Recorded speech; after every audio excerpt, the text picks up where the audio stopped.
So if you can feel another person's pain, does that not mean that you take that pain on? I do, because there are cases whereby I arrive at home and I cry a lot. I feel the pain of the young ones, even the pain of the parent who's going to leave the kids behind.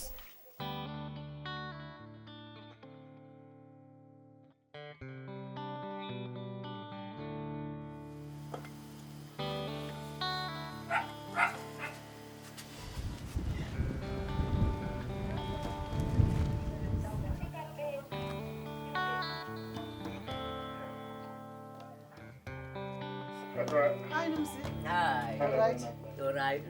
It's all right. You know, the volunteers have formed a very strong bond with their patients.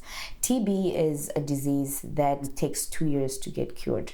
So you can imagine this is somebody that you see from Monday to Friday.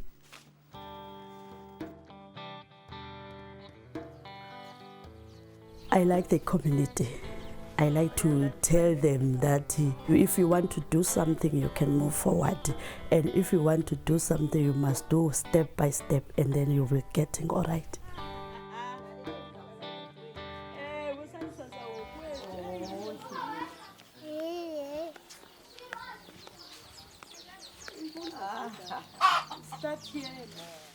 Obviously, there will be a very strong relationship at the end of the day. So when there's a negative outcome, it actually affects you one way or another.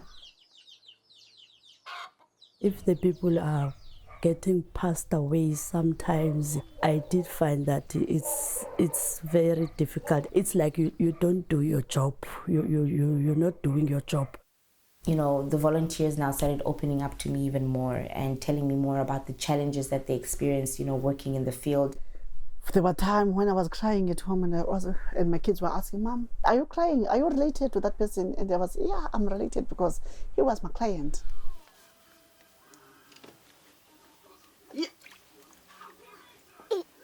So, yeah, it was affecting. I was shouting to my kids like, hey, just leave me alone. I've got so much to take. But fortunately for them, they've got a father who's, let's go out, guys. Let's go out, guys. Yeah.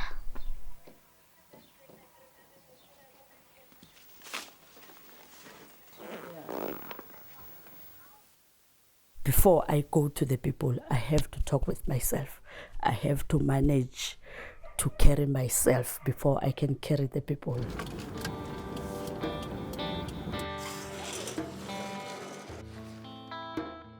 I liaised with the local university, Nelson Mandela University, and we then got master students to come in and, you know, offer counseling sessions, debriefing sessions to our volunteers.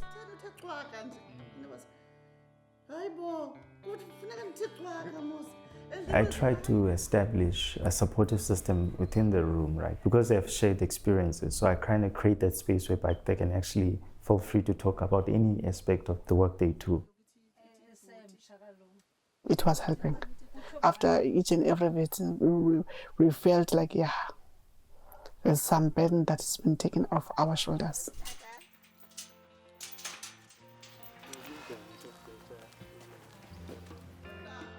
It was also an attempt on my side to learn more of what the day-to-day experiences, you know. You can't experience the same thing just by being told the story. So I actually went in and then I worked with them.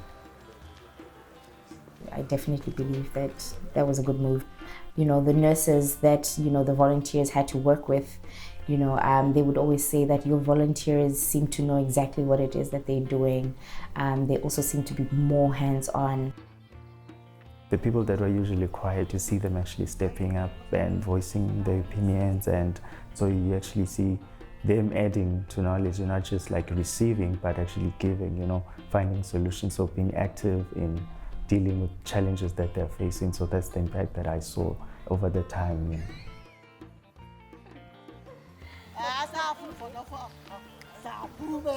What I'm doing is important because there are people who are hopeless, who need to be supported, who need to be encouraged.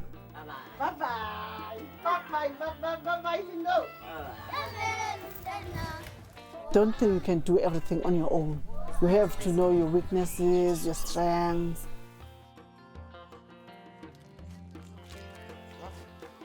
When you are saying these things to people, it brings about a change to the community. You are bringing about hope.